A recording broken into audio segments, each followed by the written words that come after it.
tinha 2 bebês dentro do mesmo ventre. Antes que eles nascessem, Paulo fala, antes que tivessem feito bem ou mal. Porque não é pré-constatação. Porque Deus não está levando em conta o que alguém faz ou deixa de fazer. Porque até se fôssemos pensar assim, em termos de Esaú e Jacó, né? Quem era pior? Jacó é tão melhorzinho assim do que Esaú, para Deus dizer, amei Jacó, não amei Esaú. Ao longo da vida eu sempre fico achando que o Esaú é mais nobre do que o Jacó. Não sei se Jacó pouparia o Esaú como ele o poupou, com aqueles 400 homens. Aliás, quem é que nasce segurando o pezinho do outro? E por isso recebe o nome de Jacó, que quer dizer o quê? Trapaceiro, enganador. Ele é o trapaceiro.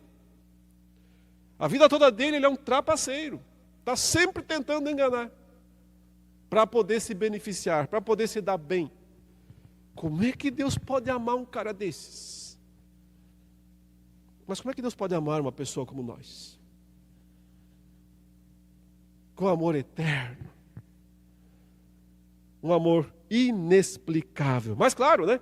Quando alguém vai ouvir isso daqui, quando alguém vai ler isso daqui sem filtros, se você lê isso aqui sem filtros, o que vai martelar na sua cabeça? Uma pergunta vai começar a martelar. Mas é justo? Mas é justo que Deus tenha amado um bebê no ventre de uma mãe, ao lado do outro, antes que eles nascessem? Isso é justo?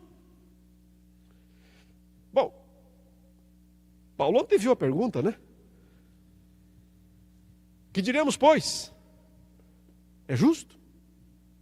Percebe que Paulo entende claramente a implicação do que ele está falando?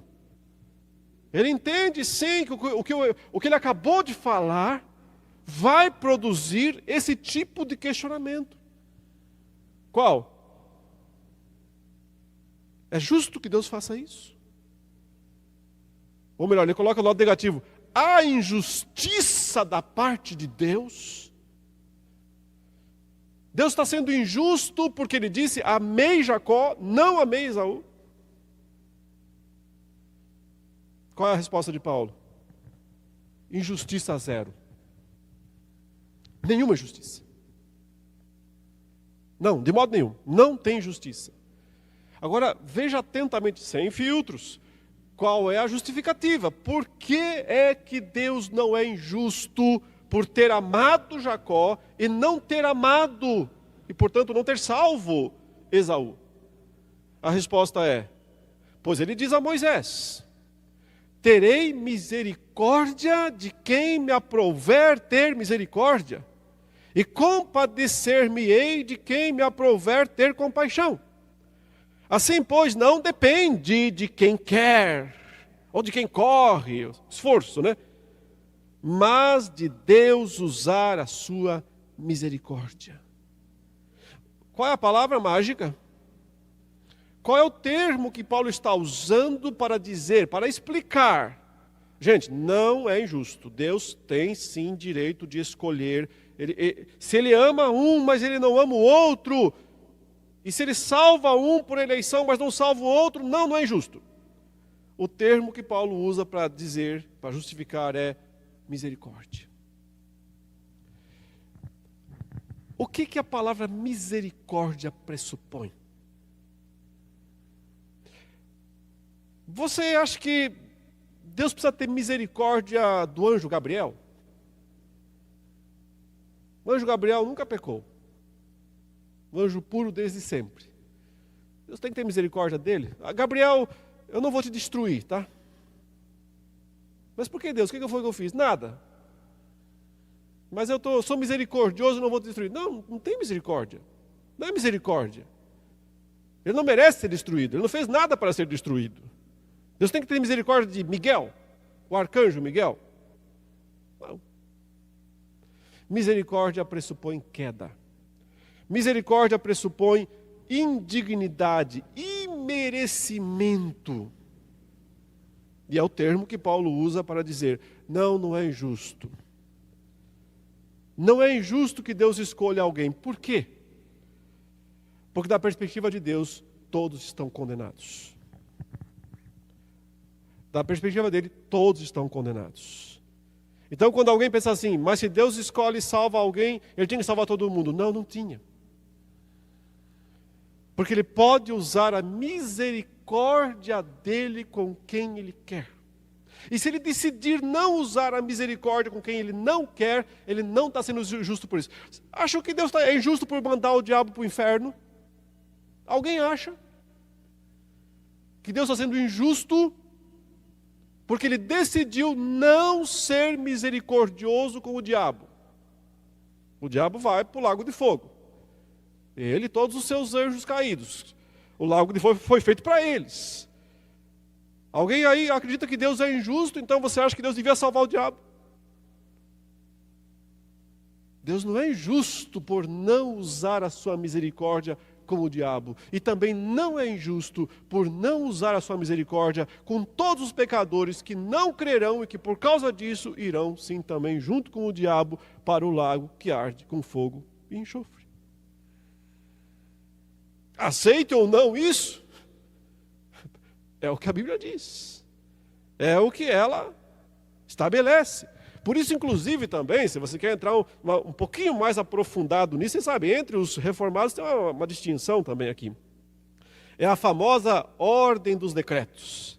Aquela discussão lá sobre se é supralapsarianismo ou se é infralapsarianismo, né? Bom, qual é a ideia aqui? Tem gente que também não entende nada disso e se revolta sem antes estudar, né? Já sai brigando sem antes entender o assunto. Eu sempre falo, como é que pode? Não pode ser assim, porque Deus não pode ter primeiro permitido a queda, né? Se ele escolher depois da queda, como é que pode? Não, na prática não é assim, mas não é uma questão de prática, não tem a ver com a prática, é a teoria mesmo, é pura teoria. Estamos falando apenas da ordem dos decretos, não da ordem das ações. As ações de Deus seguem outra ordem, mas os decretos dele, ou seja, digamos assim que teve uma reuniãozinha lá no céu. Antes de criar qualquer coisa, Deus decidiu, Pai, né, chamou o Filho, o Espírito Santo para a mesa, vamos sentar, vamos conversar. O que vamos fazer? Qual vai ser a ordem? Vamos estabelecer um planejamento. E então, nós temos que colocar aqui alguns eventos, discutir a ordem desses eventos. Temos que criar um mundo, temos que permitir a queda. Se eles não permitissem, não ia acontecer, né? Temos que escolher alguns para a salvação, outros não. Mas qual é a ordem dos decretos? Então, aqueles que são chamados de supralapsarianos, eles dizem assim, Deus primeiro decretou predestinar, né, alguns... Bom, o primeiro decreto é criar o mundo, sempre, tá ok. Criar alguma coisa, senão não existe nada. Então, criar todas as coisas, criar a terra, criar todas as coisas. Criar o ser humano, inclusive. O primeiro decreto tem que sempre ser esse. Criar tudo que existe. Segundo decreto. Então, escolher uns para a salvação, portanto, predestiná-los para a salvação, e outros para a condenação, portanto, predestiná-los para a condenação. Isso é uma dupla predestinação. Predestinação para a salvação de uns, para a condenação dos outros. Terceiro decreto, permitir a queda. Mesmo os supralapsarianos não vão dizer que Deus decretou ativamente a queda. Decretou permitir a queda. Porque a visão supralapsariana não faz de Deus o autor do mal. Não faz de Deus o autor do pecado. Isso já é hipercalvinismo, isso não é calvinismo.